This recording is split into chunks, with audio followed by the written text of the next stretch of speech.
And a good Friday evening to you. I'm Jeremy Babin, and we're talking sports. It's certainly been a busy sports week all over the country. The NCAA is in full force, but here in Dalton, Rachel C. and the Big Red had a big soccer game yesterday against Rome, and the ladies say we're getting fired up early for this one. And all that pep talk worked because early on, the Big Red, they were the first one striking. Marissa Ortiz finds Rachel C. She scores one of her 2 goals on the afternoon, 1-0 Dalton. But Rome would come right back for the Lady Wolves on the inbounds pass. It's Rome's Katie Lansing scoring, and this ties things up at 1 apiece. Although Dalton would come back, and overtime would need to be decided this one. Dalton wins 4-3. They go to 8-2-1 and 4-1 in the region. Well, another spring sports right around the corner, Major League Baseball. And where there's peanuts and Cracker Jacks, there's also fantasy baseball. This week, we're passing along some of the hidden names in the outfield, and to do that, we bring in WDNN's fantasy insider, Joe DeMaio. This year outfield is very, very deep, and at the top of the draft, you'll see names like Ramirez, Cabrera, Reyes, Pujols. Right in the middle of that, your first round, take a look at names such as Josh Hamilton, Ryan Braun, Grady Sizemore, Carlos Kenton, Matt Holliday, Alfonso Soriano, Carlos Beltran, and Manny Ramirez. In the middle rounds, search for the Jason Bays, the Nick Markakis, the Carlos Lees, Ryan Ludwigs, and Matt Kemp. B.J. Upton is the enigma. If he proves healthy, grab him a little bit earlier. Grab him in round 2 or round 3. A couple of sleepers in this year's draft, Jason Worth and Denard Span. Both of those guys should be available in rounds 9 through 12. Since Mark Price retired from basketball in 1998, Atlanta's been his home. This season, it's also been his office, as he joined the staff of Hawks head coach Mike Woodson, teaching some of the skills he mastered during his NBA career.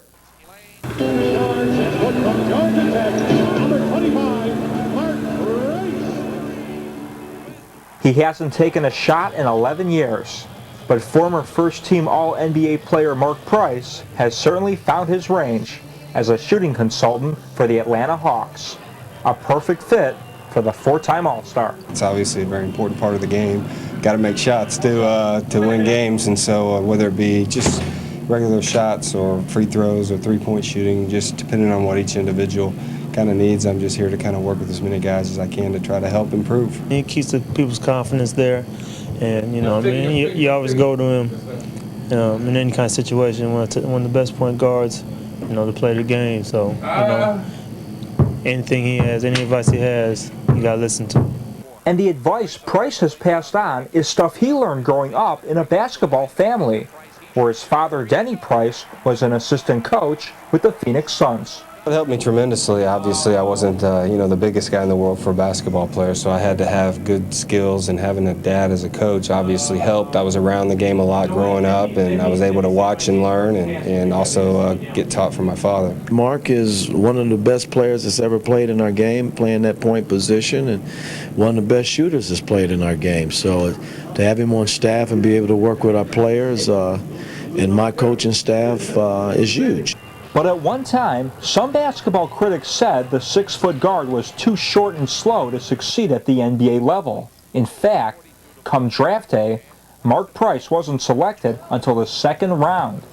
But when it was all said and done, he ended up in Cleveland, where his career took off. It was a great experience. I was able to, once again come into a team that was building something. We had 5 rookies my first year, guys like Brad Doherty, Ron Harper, myself. And we were able to, build a franchise that was competitive for a championship year in, year out. Mark was one of the best point guards that I've ever seen. Probably underrated, historically in the NBA. Incredible shooter, but quicker and faster than anybody really gave him credit for. Amazing feel for the game. I mean, he was phenomenal. It was a blessing for a big guy because, if he asks you to run the court, he's going to get you the ball. And, it was always good for me because every time I run the court, I got an easy layup. And, he's just one of those point guards that was respected around the league, and, he knew the game. In 12 NBA seasons, Mark Price averaged just under 16 points per game. But for the Oklahoma native, it all began here at Alexander Memorial Coliseum, where he helped lead the Yellow Jackets deep into multiple NCAA tournament appearances. It was, tremendous help for me. One, playing in the ACC gave me a lot of exposure as a player, and allowed me to kind of get on the radar screen of the NBA teams. I love Mark Price. For me to have the opportunity to coach Mark Price, I've said this many times, it had to be godsend. Enid, Oklahoma, I didn't know where, I barely knew where the state of Oklahoma was, never mind Enid. He's a wonderful, wonderful young man and a great basketball player. Now it's assisting others that Mark Price does, contributing to another all-star career. And Melissa, one other note to pass along. Some news, a rumor surfaced about the Georgia-Florida game always being played in Jacksonville, possibly coming to the Georgia Dome. Well, that was the rumor this morning. Damon Evans, the athletics director for Georgia, announced that no discussions have been made about that. So it would be exciting if that game could be in Atlanta. It's closer to here, but we'll see. We have a little time. Why don't you tell the audience about how you got the footage for that last story? Well, when I was about 11 years old, I had my VCR rolling with Mark Price, and I taped a bunch of his games. He was probably one of my childhood heroes, growing up. So. And now you got to meet him again. And now I got a chance to, meet him. So whenever you can meet your childhood hero, it's definitely another story in itself. That is so cool. Right. All right, thanks, JB. Let's head over to Cedric Haynes for a final check on weather. Cedric?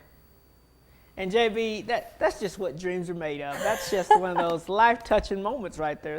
That was some beautiful stuff there, JB. I'm very happy that you got to meet your childhood hero. I know that was very important for you. But hey, my childhood hero is spring, and the spring countdown clock finally was able to tick to 0 today.